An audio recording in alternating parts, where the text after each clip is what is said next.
So getting into the feedback early, we got more feedback later, but this one is one that I felt like we were going to take some time on.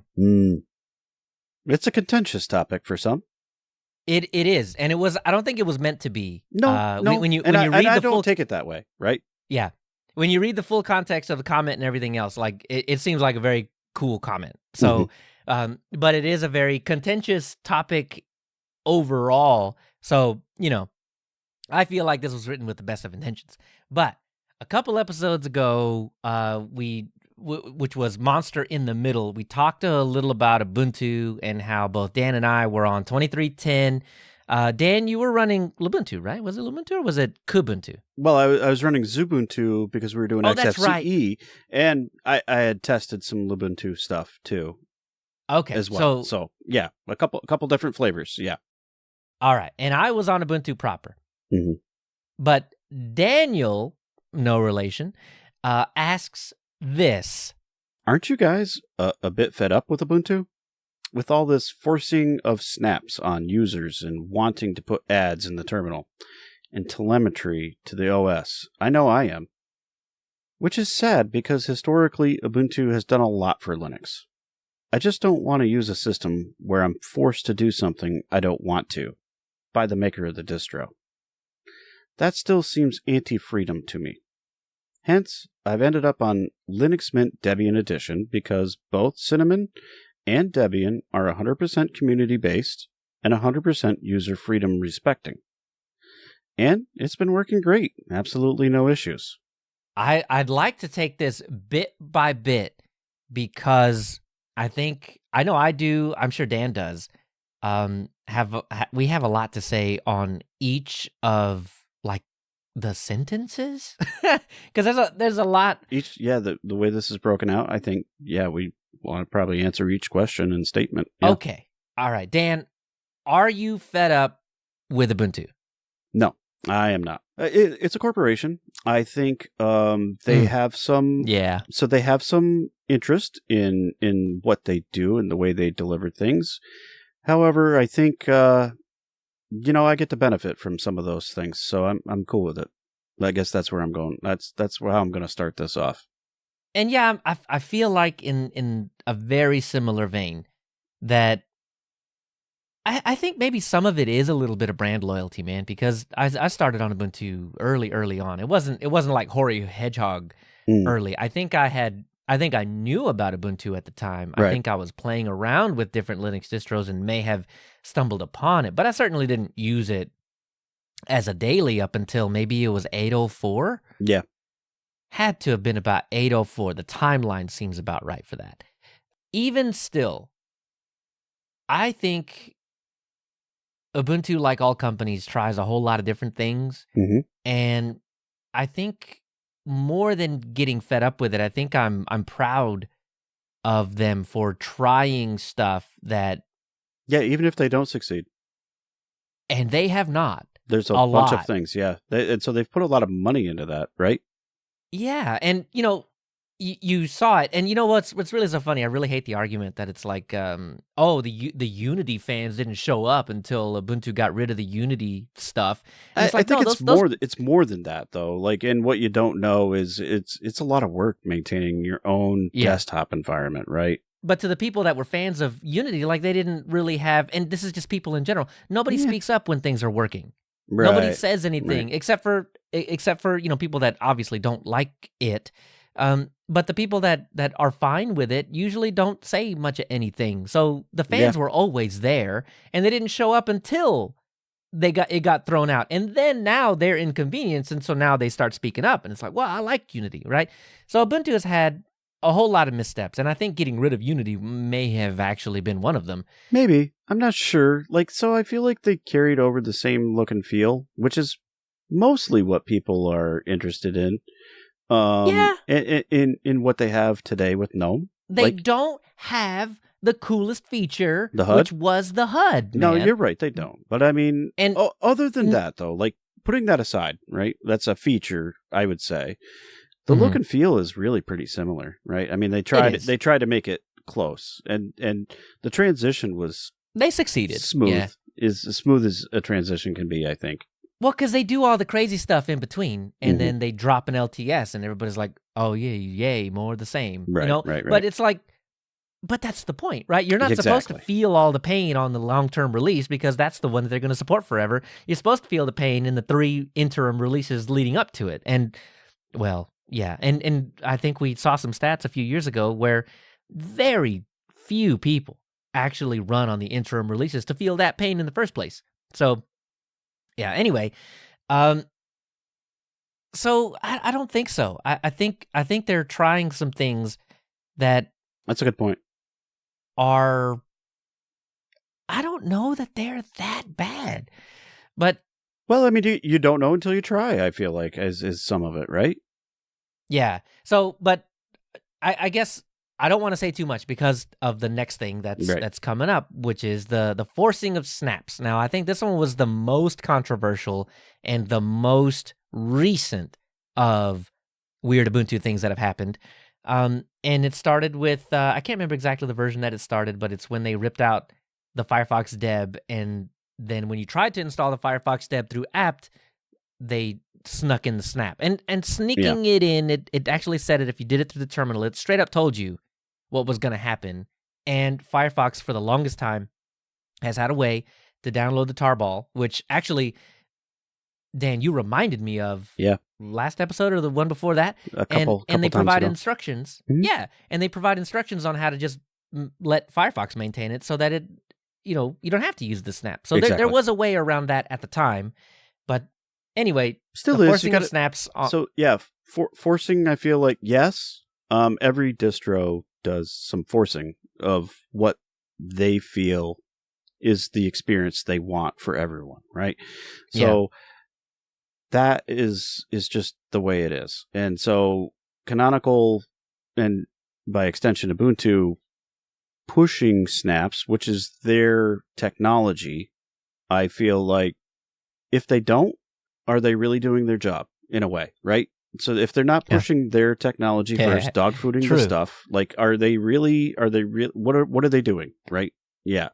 And so, I feel like they need to do that. That's part of a business. And yes, they have a higher authority to answer to than something that's community based where everyone gets a vote and, the community gets is the to higher choose. Authority just Mark? Yeah, essentially. But it doesn't matter. I mean, they have a market that they want to try to push this to, and so they need to be able to, test it and utilize it and make sure it gets out there, right? They have a purpose behind it, and so I'm okay with that because they have a vision statement, and that's where they're going. Yeah, and I think one of the big things about Ubuntu that you have to understand, maybe not early on, but certainly now, is that the desktop is not their only product. Mm-hmm. They have Snap Core or Ubuntu Core, and they have all these other things like Metal as a Service and Juju and and those things like LexD, all of that stuff they use. Oh yeah, ooh, also controversial. It is, but they all use snaps, right? And so those are different, like, commercial offerings, if you will. And so getting into Ubuntu, I feel like is getting into an ecosystem. Mm-hmm. And, for all the baggage that term brings along with it, because, we're talking about walled gardens and things like that. Yeah. But I don't think snaps is that bad. Snaps, I think, just in general, we're at a pretty good state now. I've complained about snaps for quite a long time. From a performance standpoint, you mean? Yeah, absolutely. Oh, yeah, not from a philosophical one, I don't think. Because some people do have the philosophical issue as well. And because the server is closed source, and the store, it's not, like the store that delivers things is closed source, right? So, right, and to be very plainly clear, Yeah. So the product that you get out of it is still open source, by the way, because... Snapd. Well, I'm just saying, like, okay, so Firefox, right? That's an open source project. Oh, I see. Goes in, gets crafted as a snap, comes out the other end. You can still look at that, right? So you can see what goes in and you can see what comes out. It's just the bits that happen in the middle where the store happens that you can't see, which I know it's semantics in a way. So that makes the whole thing not, like, the whole supply chain, if you will, is not open. but the things that you put in and the things you get out, they're the same, because you can look at the squash file system that gets created outside the other side when your snap gets built, because you can just download that by itself. You don't have to install it. You can just download that. As much as folks don't like to admit, it's way more like an app image than anything else, really, because it's compressed. But yes, with an app image, you can dump it out and then just like run the script inside, and then essentially run the app image. That was a whole thing about so Ubuntu not shipping Fuse LibFuse 2. LibFuse. Because now they're shipping LibFuse 3 because LibFuse 2 is unmaintained, and et cetera, et cetera. Yeah, that's a standard.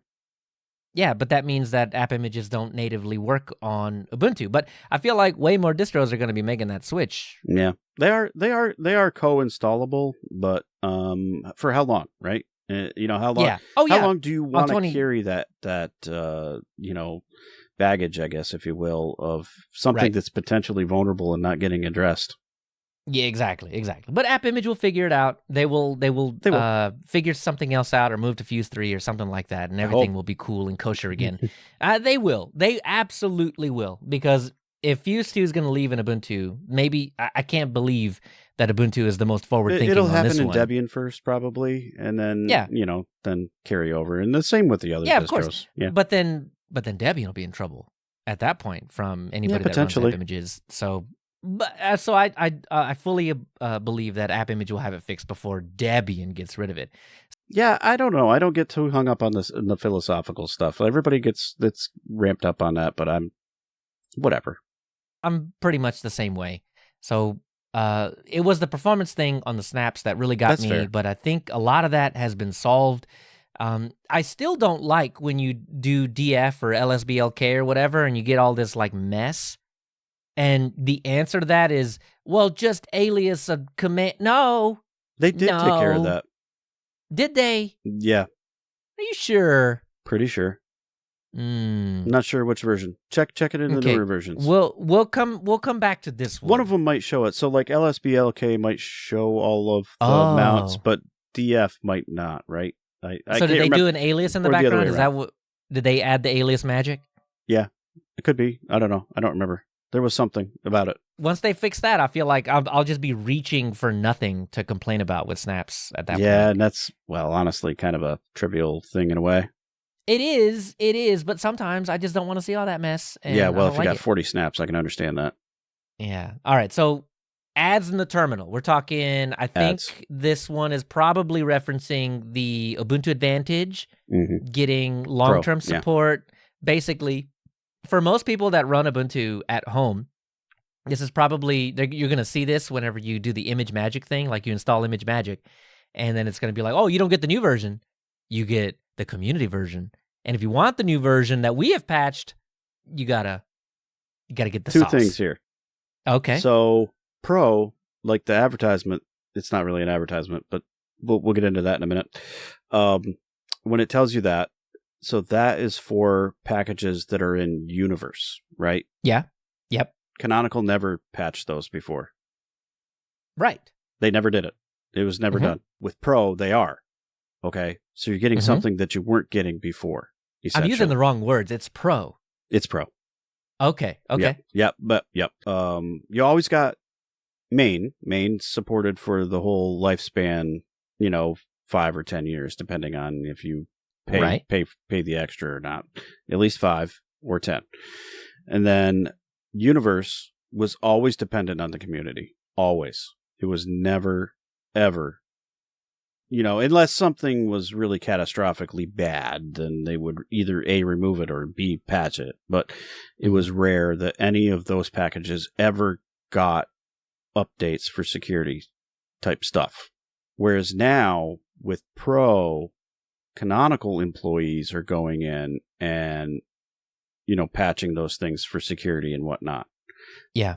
That's where the notification that you see for Image Magic comes in and says, hey, we've patched this for you, and you could get it for free if you had Pro. Right. And everybody gets 3, right? 5.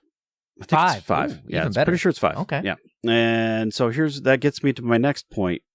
Is it an advertisement or is it an announcement? You're getting it for free. Well, it is in the message of the day, so it's a de facto announcement, but is Pro free? Pro is free for 5. That's where the ambiguity comes in. I think that's where the line is. And so if the first hit's always free, is it an advertisement or not? I think that's where the distinction is going to lie with most people. I think, all right, whatever. I mean, I don't know. It's not telling you need to pay $50 to get. Yeah, and it's not a trial either. The 5 will last forever. Right, yeah, and it's not, so there's no paywall per se. And yeah, sure, they got you on the hook, and then they can, communicate with you about, other services and whatnot, or they might not. Do they email you though? I don't know if they do or not. So here's the bugaboo with that I can't. Right. I don't know. So like I'm an Ubuntu member. You're special because I'm part of Ubuntu, and de facto I'm an Ubuntu member as well. And so I get more of those for free. I get 50 for free because, and anybody else can too if they want to go contribute. Here's your chance. You can also do translations count? If you become an Ubuntu member, so you've got to do some things, show sustained contributions, and then you go through a process basically to become an Ubuntu member. It's voted upon, and then there you are. And then you're knighted. And then you're knighted. You get the whole thing. Yeah. No, and there's other perks and stuff too that you get as well. So if you want to give back and get something more potentially, then here you go. Here's a chance.